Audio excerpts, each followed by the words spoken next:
una revitalización del gótico. Entonces, apartan todo lo que es neoclasicismo, revival barroco, pero sí hay una influencia del gótico, quizá un gótico más rural, más a escala doméstica. Y estos líderes del Art and Craft lo que van a hacer es hablar del problema de la máquina. ¿Qué implicaba el problema de la máquina? No solamente es todo lo que significó para los ciudadanos, que lo hemos visto en la clase anterior, que a partir de toda esa problemática incluso del hacinamiento, muchas ciudades europeas hicieron reformas importantes, sino también en cuanto al impacto que va a tener en la producción en serie, que va a haber una diferencia abismal con respecto a la producción que se realizaba de manera artesanal. Por ejemplo, en cuanto a los cambios sociales que van a haber, vamos a tener que en la producción manual va a ser la misma persona, el artesano, el que va a estar a cargo de todo el proceso, desde el proceso de diseño, de elección del material, de ejecución del mismo y su venta. Y esta gente, cuando se agrupaba en talleres, tenían un cierto lugar en la sociedad, estaban protegidos por gremios, tenían ingresos suficientes, en contraposición de la situación del operario fabril, que ya no va a ser una sola persona. Por un lado vamos a tener el dueño de la fábrica, que va a ser otra persona distinta al operario, que va a realizar además una tarea repetitiva y muchas veces alienante, que no va a ser consciente del proceso, ni del proceso de diseño, ni del proceso total de la ejecución. Dentro de la sociedad este operario va a ser ignorado, no va a tener protección social del gremio y va a ser muy mal remunerado. Es lo que se llama el proletariado.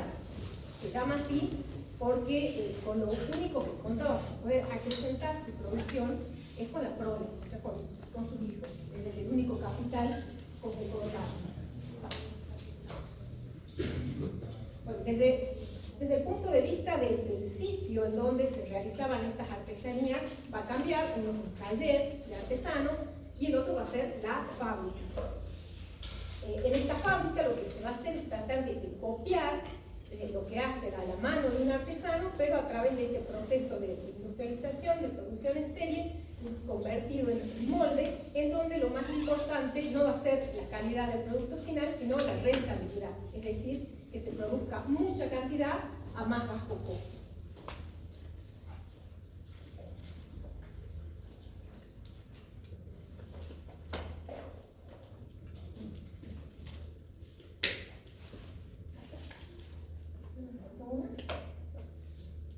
Entonces, estos líderes del Art and Craft se van a agrupar en talleres a la vieja usanza y van a realizar todo lo que es la producción de muebles, tapices, en papel tapiz, que son empapelados, cortinas, hasta incluso van a tener una tipografía especial con una marcada influencia del gusto gótico, es decir, neogótico.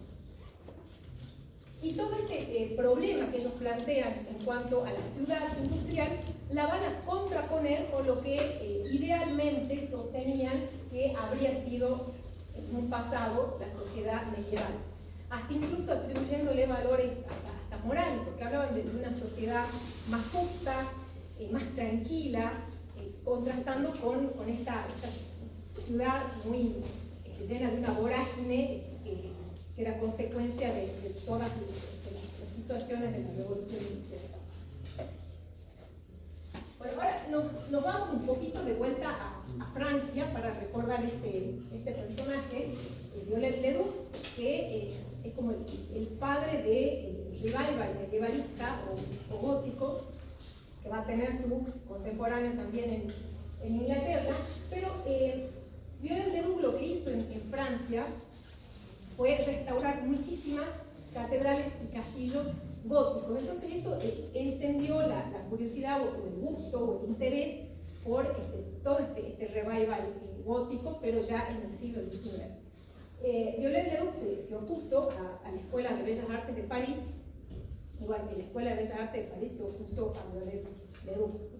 Estaba totalmente en desacuerdo con lo que él postulaba, pero otro aporte importante que lo van a tomar no solamente el Art and Craft, sino después el movimiento Art Nouveau, es el estudio que él hace de la estructura resistente que se usa en el gótico y la va a perfeccionar en virtud de la posibilidad tecnológica nueva de poder usar los nuevos materiales de la industria. Va a influenciar a lo que va a hacer en el Art Nouveau, no solamente a Víctor Horta, a Aymar, que la ya vamos a ver enseguida, sino también a Gaudí, que va a tener una gran relación con Viollet Leroux. Y en Inglaterra vamos a tener contemporáneamente a John Curtin, que todos estos personajes se van a oponer de alguna manera o de otra a esto que ellos llamaban el problema de la magia. Unos más orientados al conflicto de la ciudad, otros a lo que es la problemática social, y en el caso de William Morris, a lo que es la producción, o sea, el producto relacionado con la industria. Curtin es como una versión de Viollet Leroux, pero en Inglaterra va a introducir en Inglaterra este gusto por lo neogótico.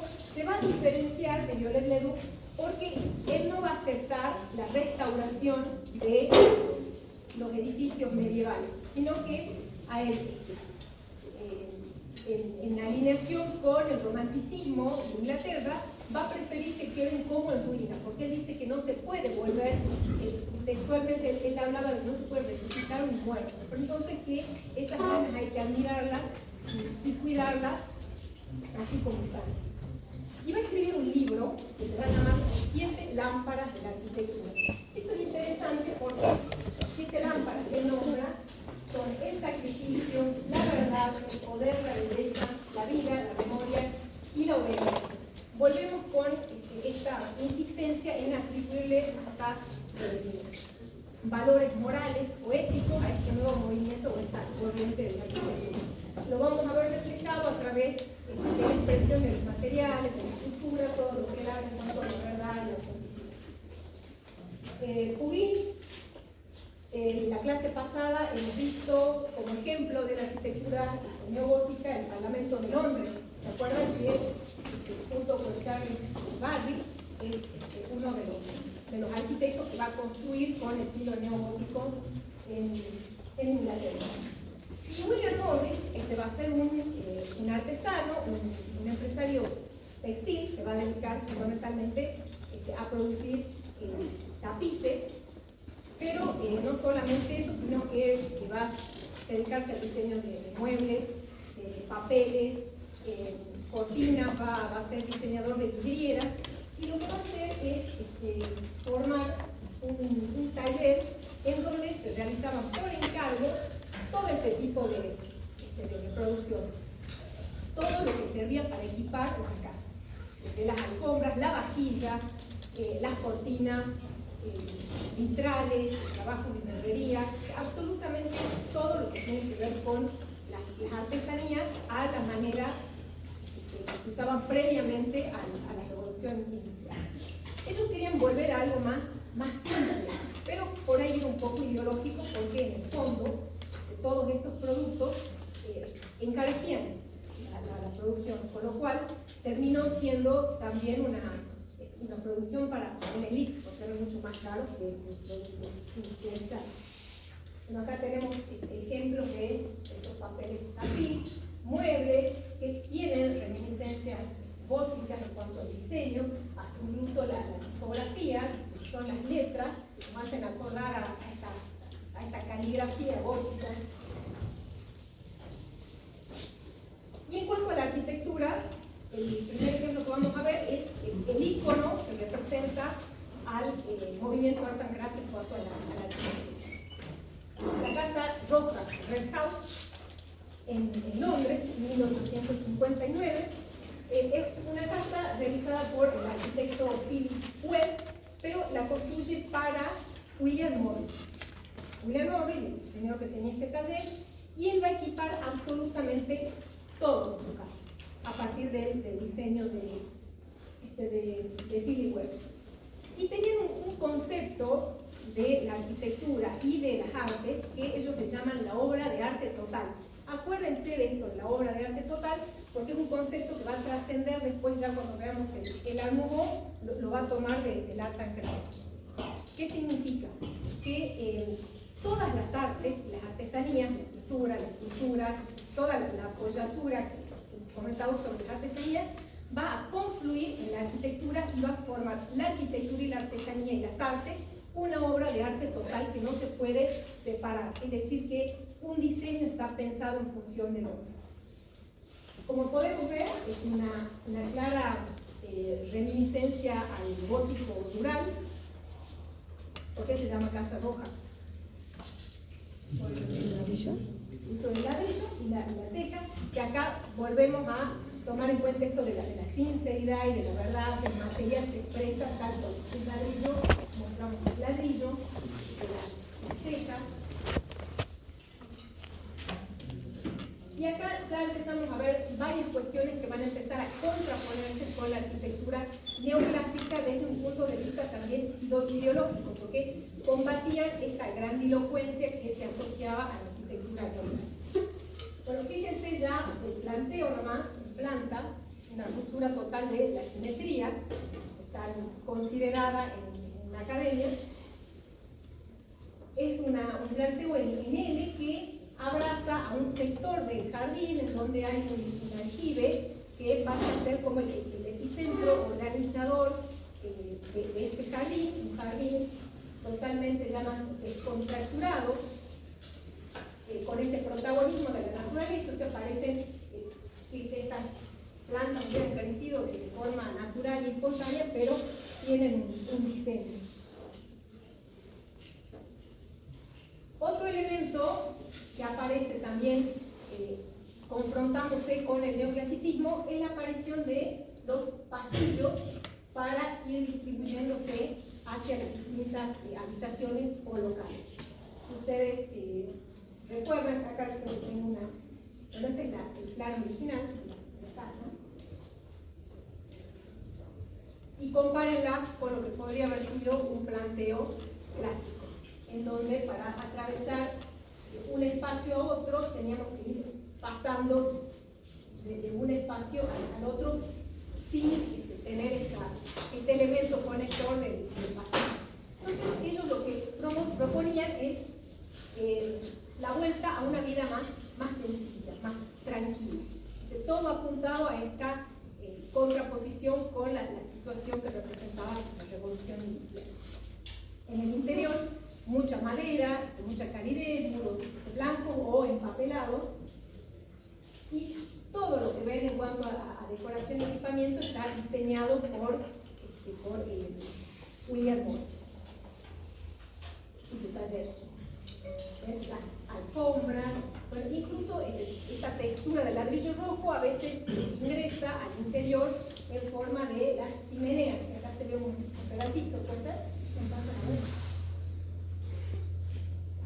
Bueno, es clara la reminiscencia con este gótico rural. Fíjense los arcos ojivales, estos techos bien empinados a 2 aguas o a 4 aguas, las chimeneas, los torreones. Y este es otro ejemplo. También en Inglaterra, la casa de Charles Boyset, que se llama Broadley House, en Windermere.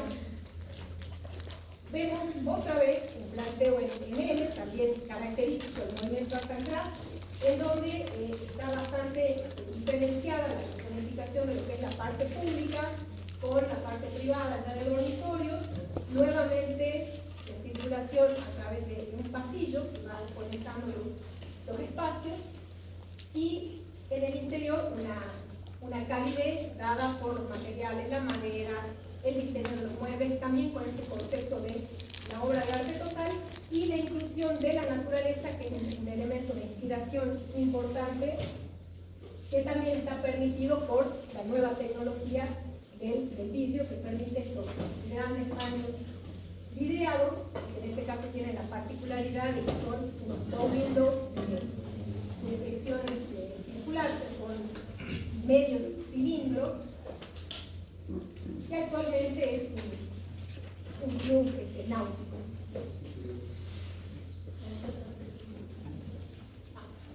Bueno, estos son muy chicos para ver a ver si la ven, capaz, pero fíjense la aldea de esto un poco lo que quieren recrear La Bella y la Bestia de Disney, ¿vieron? Quieren recrear un poco esta aldea medieval con esa actitud también un poco romántica de pensar en la vuelta a una vida tranquila. Fíjense, acá está el aljibe de la Casa Roja.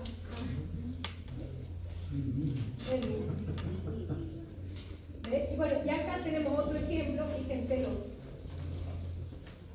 lo que son estas casas europeas que nos remontan a un gótico, pero un gótico vernáculo, una arquitectura local, una arquitectura popular, justamente con esta relación con la sencillez que ellos querían demostrar. Bueno, y esta casa está hecha por un arquitecto que también es muy importante, es un gran referente del art and craft, que es Henry van de Velde, en Bélgica.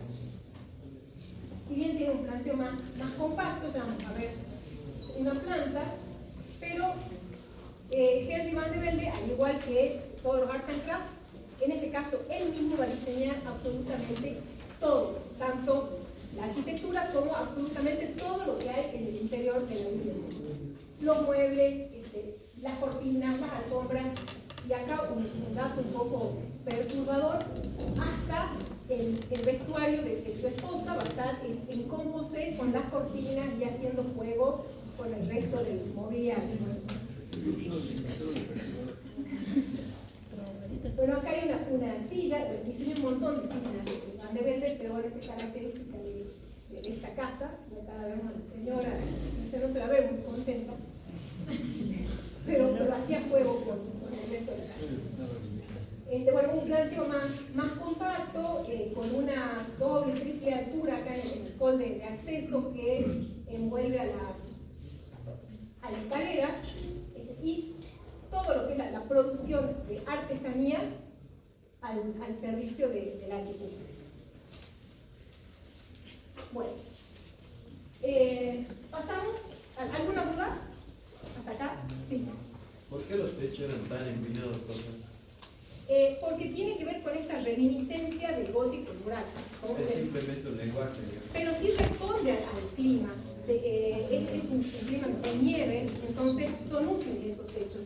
Y eso es importante rescatar, porque si uno toma un revival histórico, pero lo trasplanta a un lugar en donde no tiene ningún sentido este techo, pues es más absurdo todavía. Acá se van a aprovechar este tipo de soluciones que tienen que ver con el ambiente, de una manera funcional. Profe. Por supuesto que está relacionado con todo este planteo filosófico que ellos traían, pero a la vez sí es funcional. Sí.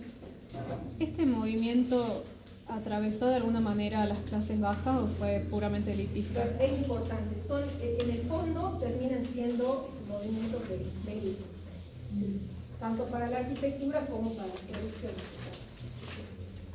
Lo mismo con el Art Nouveau.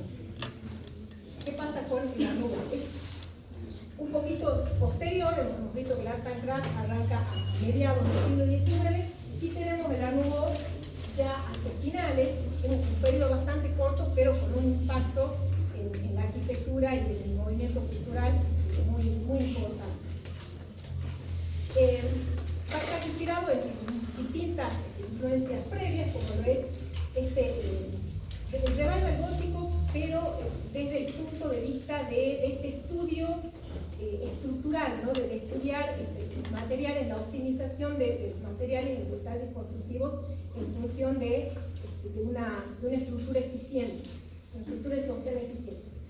La herencia del Art and Craft, sobre todo con respecto a este concepto de la obra de arte total, que lo vamos a ver nuevamente, la producción de estos nuevos materiales, el hierro tanto como perfiles o planchuelas, y todo lo que se va logrando a través de esta producción. La pintura prerrafaelista, simbolista, impresionista, que ya la vamos a ver enseguida, generalmente los movimientos pictóricos anteceden al impacto que después tienen en la arquitectura. Es decir, se desarrollan primero y después la arquitectura muchas veces está inspirada en ellos. Pero van a tener un objetivo que va a redoblar la apuesta de los art and craft. Porque los art and craft, si bien se van a oponer a toda la grandilocuencia del neoclásico o del eclecticismo, van a tomar una referencia en el histórico, en el gótico. Pero los Art Nouveau dicen basta de seguir cíclicamente buscando hilos en el pasado. Ya habían visto el gótico con el neogótico, ya habían visto lo que es greco-romano, se viene recreando desde el Renacimiento en adelante, vuelve a tener un revival en el neoclasicismo, y esta gente dice, no, hay que buscar algo nuevo, algo que nunca haya existido. Entonces, sí, no van a buscar una afiliación cultural que les quedará. Van a buscar en la naturaleza, o sea, en lo más simple. Entonces, esa va a ser la inspiración, pero una naturaleza más abstracta, más estilizada, pero con una inspiración muy clara. Y vamos a tener dos corrientes. El Art Nouveau se le dice en general, pero en distintos países de Europa se va a desarrollar de forma sincrónica, simultánea, pero en cada región va a tener un nombre distinto y distintas particularidades. Va a haber cuestiones variantes, que van a ser las mismas para todos, pero muchas diferencias que tienen. Entonces, acá les muestro un mapita. Lo que se llama Art Nouveau propiamente dicho va a operar en lo que es Francia, Bélgica. Después vamos a tener en Italia el Liberty o L'Oréal. En la zona, en España, en la zona de Cataluña, el modernismo catalán, que no hay que confundirse con el movimiento moderno, ¿no? Entonces, modernismo. Esta va a ser una corriente más de formas orgánicas, ¿sí? muy inspirada en esta naturaleza tan plástica. Y después vamos a tener otra variante del Art Nouveau que se va a dar en países como Austria, que se va a llamar secesión. Secesión quiere decir separación. Esta separación es de todas las influencias previas historicistas. Y en Escocia con el nombre de estilo Glasgow o Liberty. Esas van a ser las variantes que vamos a ver a continuación. Bueno, les muestro un poco estas influencias históricas, como les comentaba, son los pre-rafaelistas. ¿Se acuerdan quién es Rafael? El pintor Rafael. No me digan Tortuga. Uno de Tortuga. Bueno, es un pintor de gran referencia del Renacimiento.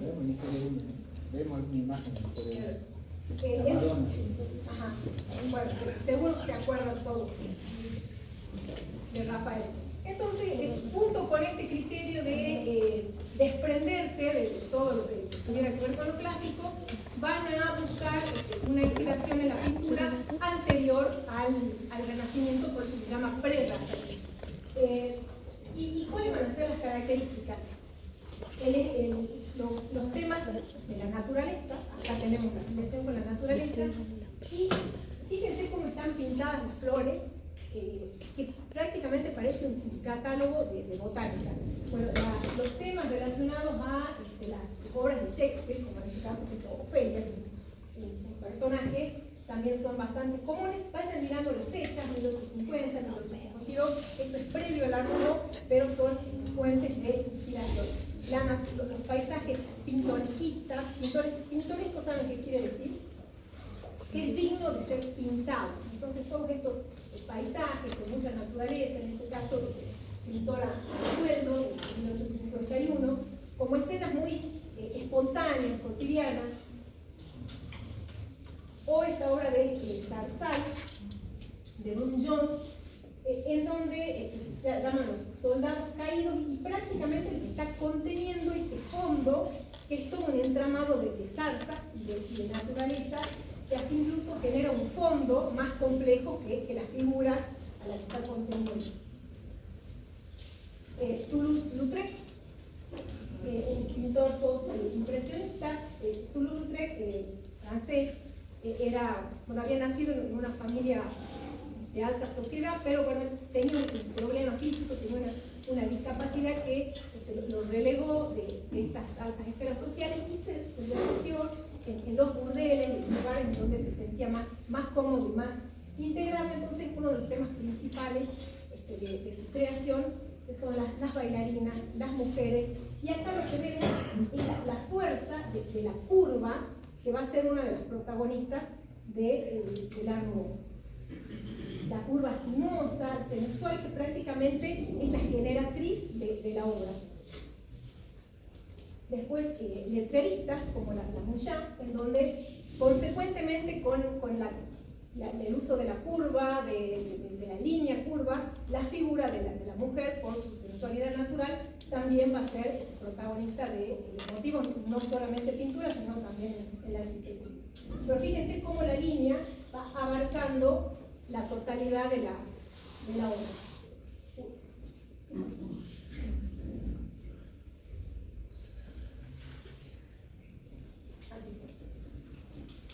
Y miren cómo es una naturaleza, pero una naturaleza más estilizada.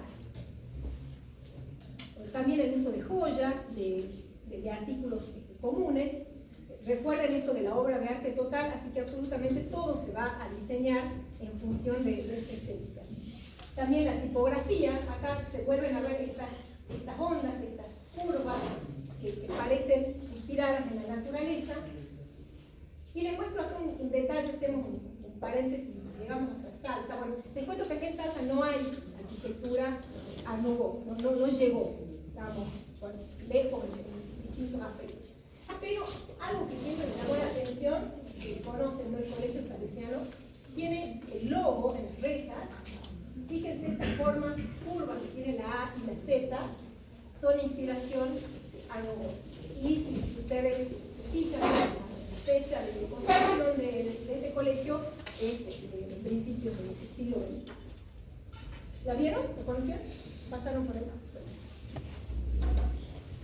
Y esta es la inspiración. Se llaman formas en zarcillo. ¿Saben lo que es un zarcillo? Las plantas que tienen enredaderas, cuando sale el brotecito, sale así como un bulto. Y miren estas columnas, que, ojo, no hay nada más opuesto que el hierro a la naturaleza. Pero está logrado, tiene un trabajo artesanal tal que están plasmados en estos elementos esta inspiración de la naturaleza. Bueno, les adelanto que una de las características del Art Nouveau va a ser que el detalle constructivo, el elemento estructural que es una columna, también forma parte de la ornamentación también. No hay que agregarle un ornato, sino que el mismo detalle constructivo es en sí mismo una ornamentación.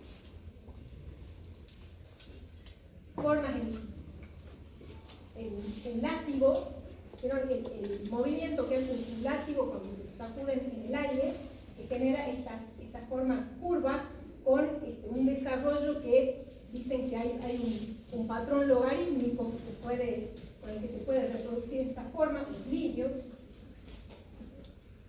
Miren lo que son estas distintas barandas de escalera.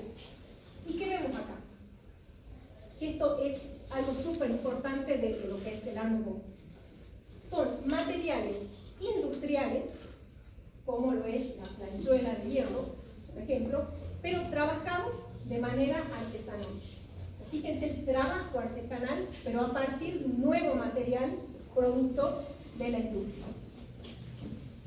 El detalle constructivo en sí se trabaja como una obra de arte. Observen este detalle. El hierro se une con el mármol prácticamente de una forma que parece vengarse de una joya. Y la utilización de materiales tradicionales como lo es el mármol, la piedra, el ladrillo, la madera, combinada con estos nuevos materiales que aporta la industria, como la perfilería de hierro, las planchuelas de hierro o el vidrio. Y acá ven estas figuras en látigo o en zarcillo que estilizadamente, un poco con abstracción, nos hacen acordar estas formas de la naturaleza.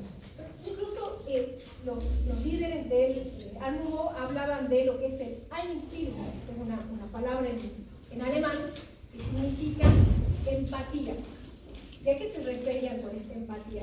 Por supuesto que es un planteo intelectual, pero bueno, bastante lógico, que ellos decían que el ser humano tiene una filiación natural por la naturaleza de sí mismo con las formas de la naturaleza, por un lado, y también con las formas geométricas por la naturalidad del mismo. Bueno, vamos a ver un ejemplo, un par de ejemplos.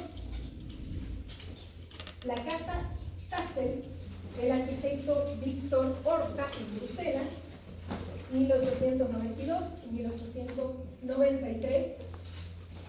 Podemos ver acá muchas de las características que hemos estado analizando. Y un dato, es la primera vez que para una vivienda, o sea, para arquitectura doméstica, se usan columnas metálicas. Como siempre dice el arquitecto Matacha, a nosotros capaz que no nos sorprende verlas acá, pero era realmente algo rarísimo tener en tu casa una columna de hierro.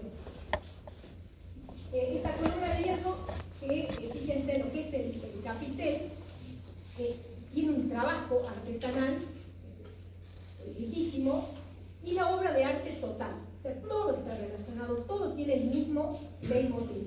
Fíjense el diseño de los pisos a partir de las mayólicas, que todo está siguiendo estas curvas y contracurvas que parece que la naturaleza se hubiera apropiado incluso de la pared por donde avanza el mismo diseño.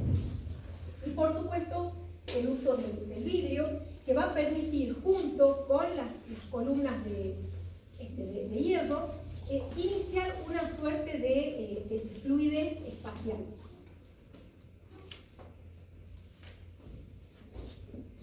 Bueno, acá nuevamente pueden ver el detalle del capitel, pero que es totalmente estructural. Y acá tenemos de vuelta esta sinceridad y la verdad de los materiales, no solamente que no se los tapan, sino que están formando parte de la ornamentación de la casa. Es absolutamente todo está trabajado con el mismo diseño. ¿Sería papel tapiz? No, eso es pintado, el de la pared. Bueno, son 3 plantas más un entrepiso, en donde tenemos en el primer nivel todo lo que es el piano noble, los salones, después las habitaciones, los servicios y después la guardilla, el lugar para la servidumbre. Y nuevamente la comparación con los planteos neoclásicos. Fíjense la diferencia en un segmento tan corto de tiempo, el cambio abismal que hay en cuanto a un planteo clásico, en donde la simetría es absoluta, en donde el gobierno de los ejes es total, y acá ya empezamos a ver también un abandono de la simetría. Bueno, este hall octogonal, con una cubierta de vidrio, es también uno de los protagonistas de la casa. Acá lo vemos en corte, tiene un semisubsuelo, en donde también está aprovechando un desnivel del terreno.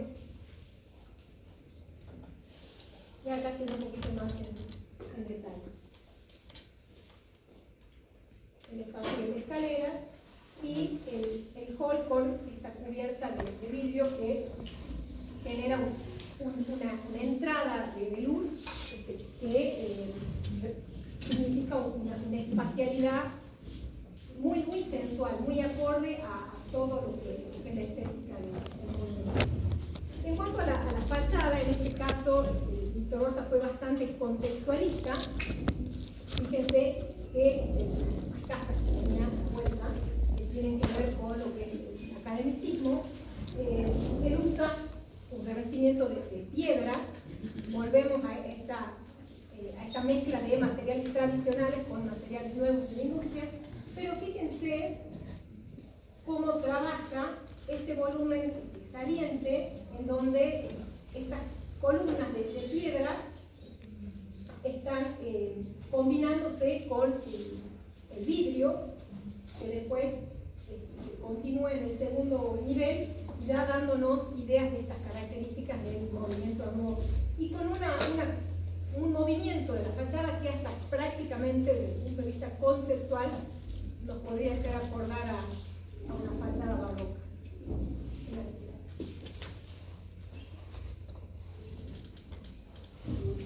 Bueno, una más, la casa del pintor Simberlani, que se le encarga al arquitecto Paul Kanker en Bélgica. Miren qué tal el player de Paul Kanker, arquitecto. Bueno, tiene ciertas particularidades con respecto a la casa que vimos recién. Simberlani era un artista plástico, él va a diseñar todos estos literafiados que van a decorar la fachada.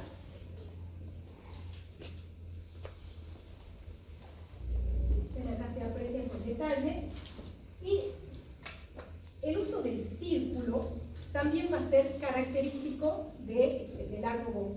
No solamente del círculo, sino también de óvalos en distintos tipos de simetría, a veces más simétricos, a veces menos simétricos, pero si ustedes se fijan, no es un círculo perfecto. Si bien el continente formal de este arco de herradura es un círculo, pero ya en el vidrio repartido de madera del interior es como un círculo más achatado, o sea, ya es más ovalado. Esto lo van a ver incluso en todos los otros países que se llaman de distintos nombres, el uso del círculo y del óvalo. Bueno, acá una vista desde el interior.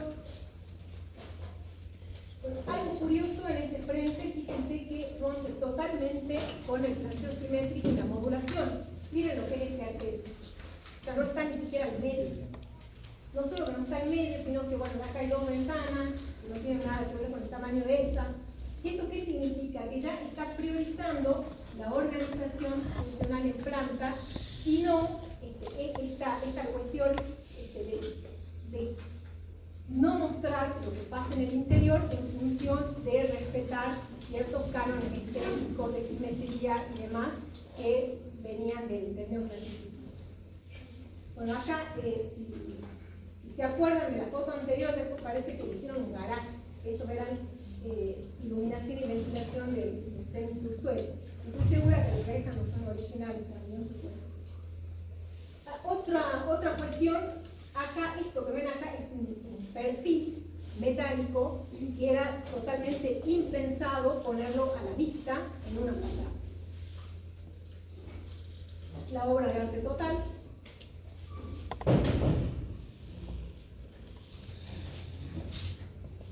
Vemos Guimard y hacemos un descanso. Francis. Héctor Guimard. Bueno, Héctor Guimard va a ser muy famoso por el diseño de las entradas al metro de París. Pero bueno, no es lo único que va a hacer.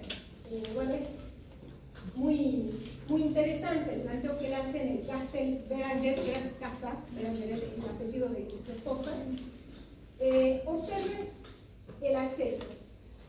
Si bien el continente formal es un semicírculo, ¿no? Un arco prácticamente en herradura, él compone acá una suerte de arco a la serriana, hasta ahora simétrico, pero fíjense lo disruptivo que genera con el diseño de esta puerta de hierro. Fíjense el contraste y la falta de simetría total. Por supuesto, siempre con estos diseños como latiguillo o como enredadera, parecen plantas, siempre más abstractos, porque estamos hablando de que se lo hace con hierro. Bueno, lo que es todos los detalles de la escalera también son increíbles. Bueno, y volvemos a lo que es el metro de París, que hasta incluso va a diseñar una tipografía especial para todos los carteles. Se había hecho un concurso previo, el subte era algo totalmente novedoso para la época, pero todavía se seguía construyendo, sobre todo en la arquitectura pública, al estilo clásico o eclecticista. Y no sé si el intendente o alcalde de París le llamó mucho la atención el diseño de Guimard, y él lo que quería era algo sumamente llamativo y llevar esta arquitectura de élite al pueblo para que se anime a usar el metro, que bueno, algunos tendrían un poco de miedo.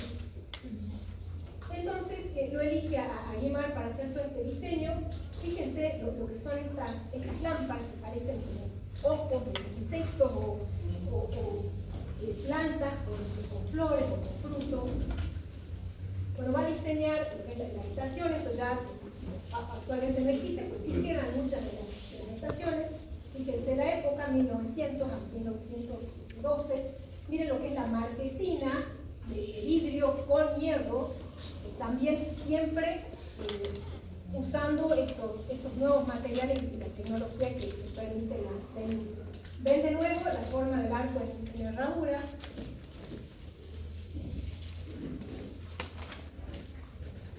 Muchos lo criticaron, ¿no?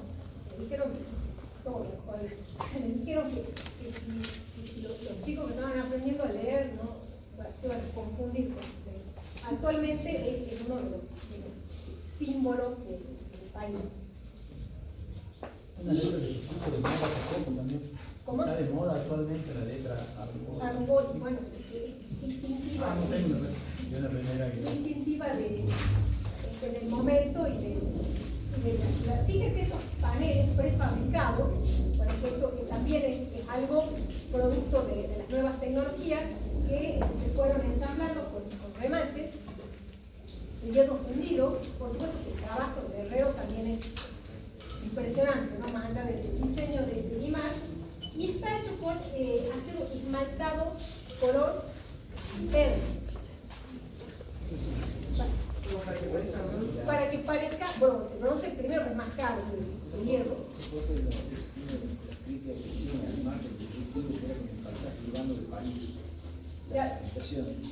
El hecho de pintarlo de verde, hasta por ahí pensaron que podía compatibilizar un poco con tantas cúpulas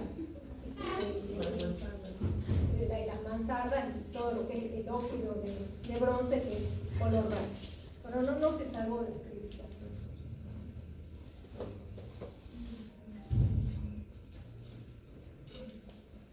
Bueno, y esta, les dejo, nos fuimos, ¿no? Pero esto es acá, dicen, no es algo, ¿no? Pero es algo que nosotros tenemos heredado de esta nueva arquitectura y de lo que se puede hacer con los nuevos materiales. Las marquesinas de hierro vivo. ¿En qué calle es?